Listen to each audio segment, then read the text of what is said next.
Once again, back in Photoshop. And what I'm going to do now is to show you how to make some more shapes. So every single time I make a new shape, new layer. So new layer, and now I'm going to go ahead and I'll grab the polygonal lasso tool, which is right here under the lasso tool. And if I click, click, click, click, click, click, click, and then if I want to close this off, I can either get the circle, which for some reason, there it is, or if I just double click over here, it'll link it together. And now what I'm going to do is grab the paint bucket tool. Let's grab another color. I just went ahead and reversed the one I had and filled it in. And it looks like it didn't fill it in.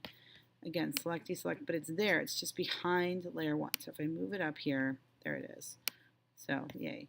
And if I grab the move tool, I can move this around. I can put it behind if I want to.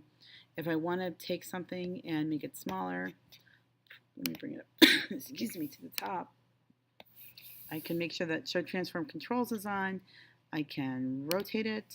Whee! I can make it smaller. If I hold down the Shift key, I can make it smaller uniformly. Kind of looks like a W now. And hit check. And also I'm going to show you how to use the polygonal lasso tool, or the lasso tool, which is right here. Make a new layer. So I'm working on layer 4, and I'll make something that looks, I guess you could say it looks like a peanut. And again, I'll get another color just so I can see it, and voila. All right, and then select, deselect, or Command D. Okay, so I've got 4 shapes, very exciting. And what I'm going to do is I can take a moment and think about, excuse me, my layer order a little bit. What do I want in front? What do I want behind? Some things just look more interesting in certain ways.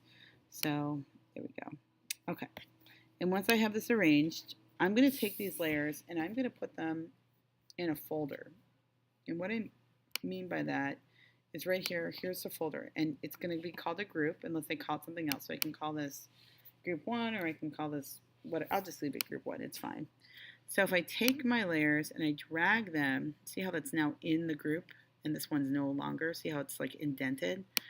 I can drag these into the group and they're still layers. So if I need to, I can change my layer order right here. I'm going to put my blue peanut, like they call that, on the top. And I can compress the group.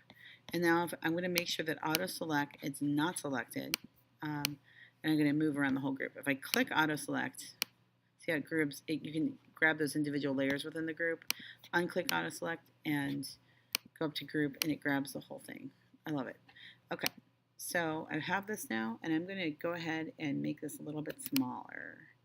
And then I'm going to show you in the next video how to start making a pattern from all your groups.